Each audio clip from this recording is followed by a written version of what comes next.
So we know that double cleansing is key to removing makeup thoroughly, and double cleansing, of course, is using an oil followed by a cleanser to remove all the dirt and debris from your skin. But did you know that you can also follow the same method to cleanse your makeup brushes? We're going to show you how in these 2 quick and easy steps.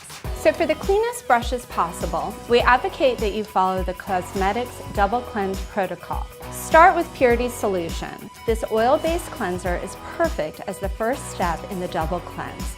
Since oil binds to oil, this will bind to the oils from the makeup left on your brushes and will help with that initial removal of dirt and debris.